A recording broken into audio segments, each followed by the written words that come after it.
Hi guys. Today in this video we will discuss a very interesting news that is on McLean's.ca. McLean's, as you know, is one of the very big magazine and it has quite a big readership.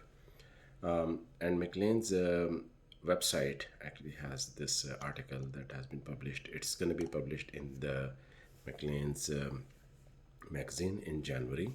But this article is very interesting that caught my attention. It says, "Where might Donald Trump run in a bid to avoid the prison?"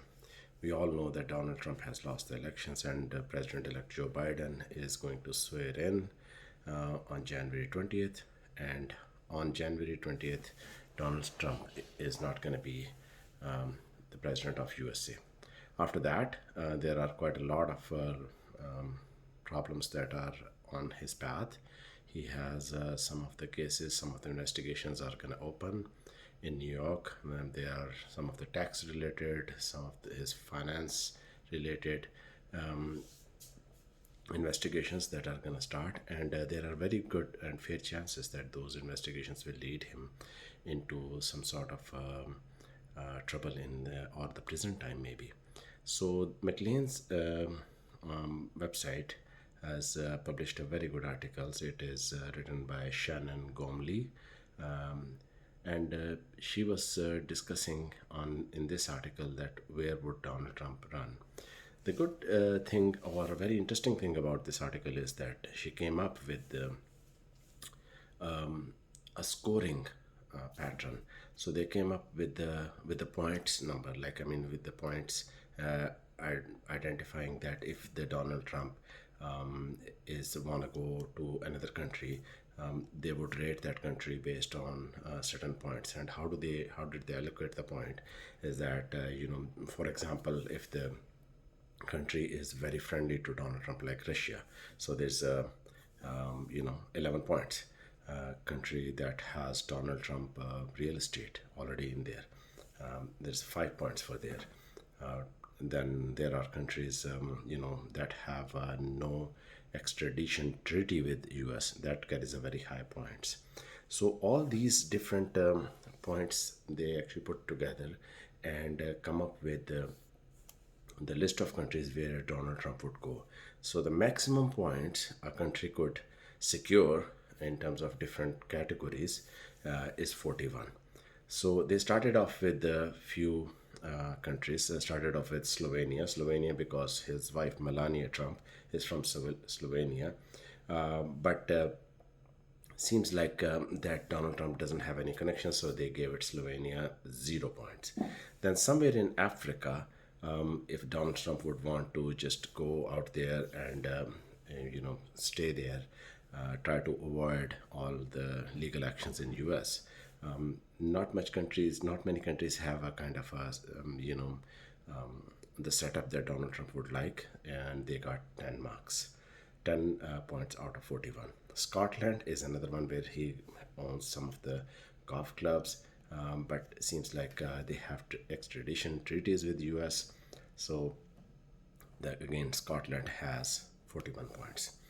Then comes France. France, it's okay. It has lots of you know the attractions that Donald Trump would want. Um, but it seems like it would be tough for the extradition standpoint, and France got 15. Macau is another place where lots of people actually dodgers, tax dodgers. They have bankrupt people who file their bankruptcies. They go over to Macau and they have lots of attractions. They have big casinos. Donald Trump is in casinos. He owns multiple casinos in U.S. and across the world.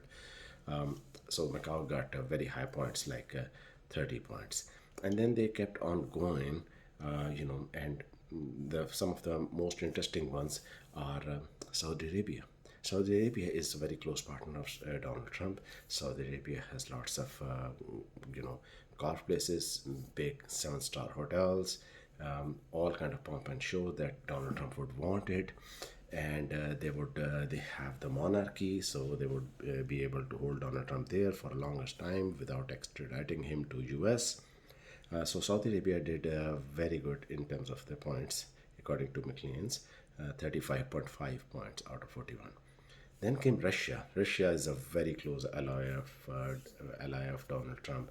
He owns golf courses there. He has near Moscow, and as well as he has big investments out in Russia, and it's very close ally with Putin.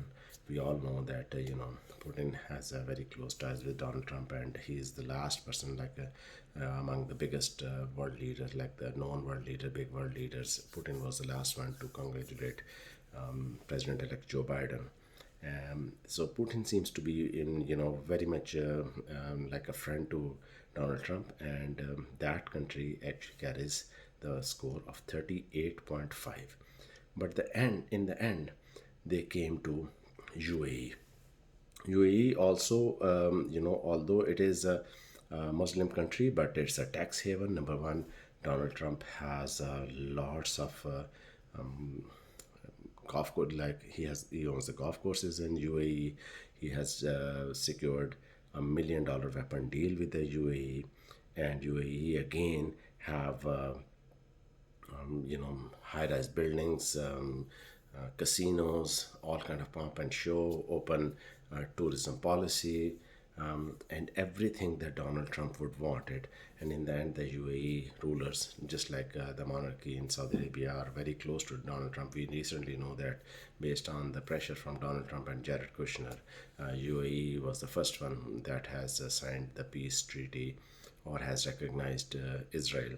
So Donald Trump have a very close allies there. He got golf courses there. He got like big casinos. He got the nightlife. He got investments that he can actually make. It's a tax haven. He can hide all his money. UAE actually, according to McLean's, in the end has scored the perfect score of 41 out of 41. So according to McLean's, this is a very interesting article that if Donald Trump has to run after his presidency finishes on January 20th, UAE will be the best place for him to go to and stay there and avoid any kind of legal actions against them. I will put a link of this McLean's website in my description, just like as I do for any of the other news stories that I share with you guys. If you like this story, please comment on it. Let me know, give me your feedback. Until next time, we'll see you later again. Thanks. Ciao.